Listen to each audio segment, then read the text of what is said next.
Right, then it's the box against Italy on Saturday afternoon, and we have the teams now. I mean, well, we've had the South African team since Tuesday. There's been a British and Irish Lions game since Rassie Erasmus brought his South African team, but we now have Gonzalo Quesada's Italy team, and I've named this video Beasts against Bambini, Bambini being Italian for children.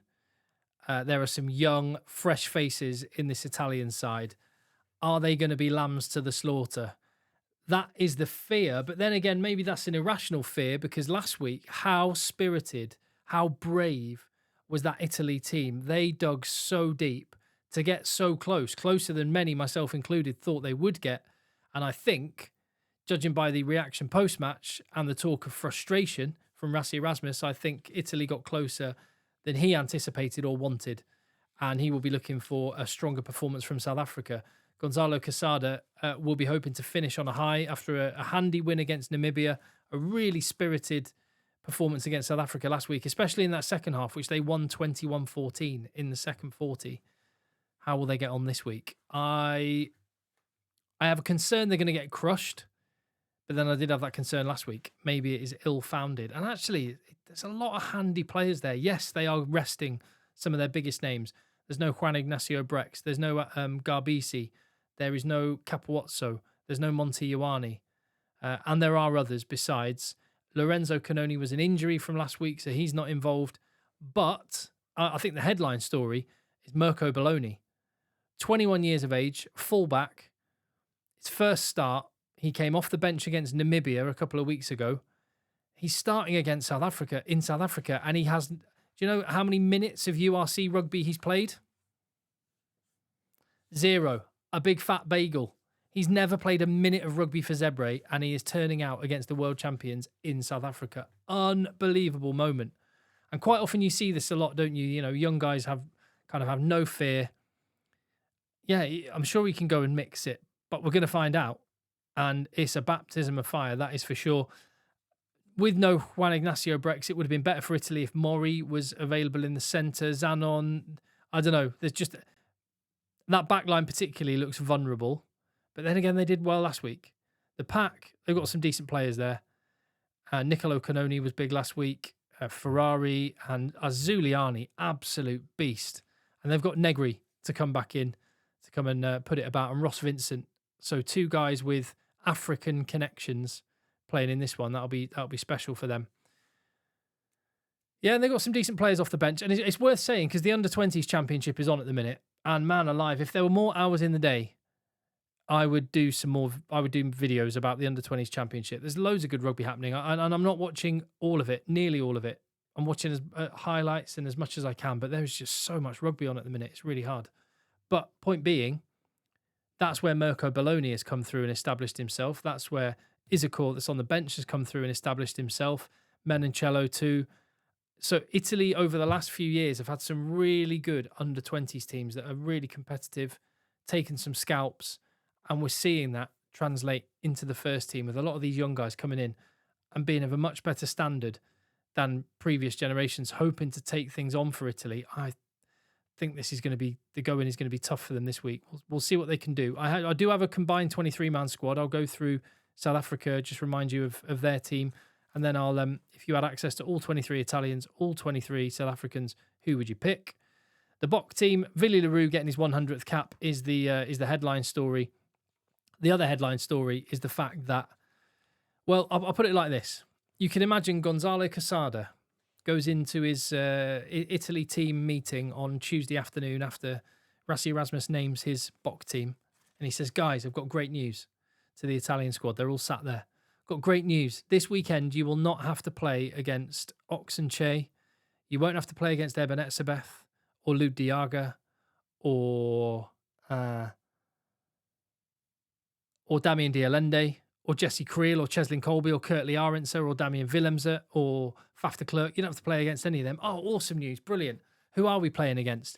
Right. Well, that's the thing. Thomas de Toy, Peter Steff de Toy, Marnie Libok, Grant Williams, Andre Esterhazen, Kanan Moody, Makazole Mapimpi, Willie le Roux, and more. It is insane. The depth, it's a cheat code, the depth that there is. And that's one of the features of this July test window. We are seeing the teams that have got depth. And South Africa, yes, we already knew that they had it, and that Rassie Rasmus is flexing it there with 11 changes to the starting 15.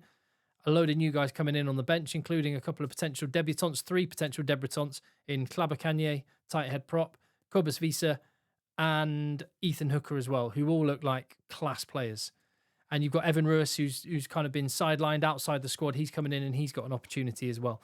And we've seen France flex in their depth. You've seen England showing the depth they've got, Ireland as well. And the reason this is important, the reason it really matters, isn't just because when a player gets injured, you have another player that can come in. Although absolutely that is important. Having lots of players that are of a good enough standard helps when it comes to World Cups, rotating players, bringing people in with confidence. But the other way, in between World Cups, the reason why depth really, really matters is it means when you get a chance in the team, when you get given that responsibility to pull on that jersey, it's go time. You've got to play and you've got to perform, because you might not have another chance. And we've seen lots of players who've been really good club players, got their chance at international level, didn't really take it, and they have to wait for ages before they get it again. Just ask Evan Ruiz. When he gets on in this match, it is going to be Quacker Smith levels of battle stats. He's going to be all over the shop, I predict. And that is what having massive depth does. It means when you get your chance, you have to take it. And why is that important? Because what does that sound like? Knockout matches in Rugby World Cups, when there is no tomorrow, when losing it, when having an off day isn't an option because it means you're going home. And so being able to, steel sharpen steel, being able to try out and find the players who, when they get an opportunity, have that mentality to take that opportunity, that they are the players that you want to keep hold of. So we've seen loads of players who have incredible physical attributes, but for whatever reason, they don't show that on the park. And that's what Rassie Rasmus is talking about when he always uses that phrase. It's not about picking the best player, it's about picking the right player. The right player is the one who will deliver when they get a shot. And there are guys in this team that have a shot and have to go out and deliver. One of them, I would say, is the captain, Salman Murat. Highly rated, given the captaincy in every team he's ever played for.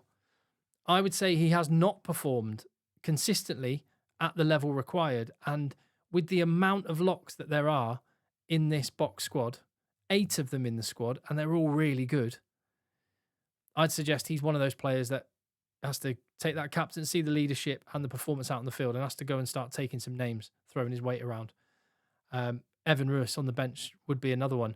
Ethan Hooker just strikes me as one of those guys that is going to take his opportunity. And what's really cool about that is that's going to push Canan Moodie, given the 13 jersey this time, to make sure he goes and has a really good game, because he's got Ethan Hooker breathing down his neck. And when it comes to a World Cup 2027, Moodie and Hooker might be fighting for the same jersey, maybe the number 23 on the bench. Who knows? It's cool. It's really, really interesting to watch unfold. And you know what? I'm an Englishman, but I love these July test windows because you just get to love the game first, and you just get to have a good old look at what's going on under the bonnet of all of these national teams. As for a 23-man squad, if you had all the Italians and all the South Africans, I mean, 2 Italians. Manuel Zuliani is a beast, and I pick him above Marco van Staden. Although Van Staden did have a good game last week, I thought Zuliani was absolutely outstanding.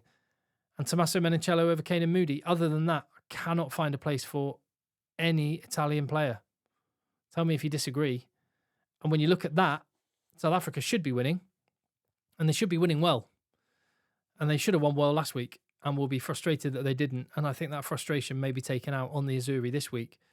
I think it could be South Africa by 50. Let me know what you reckon. And I'll see you on the next one.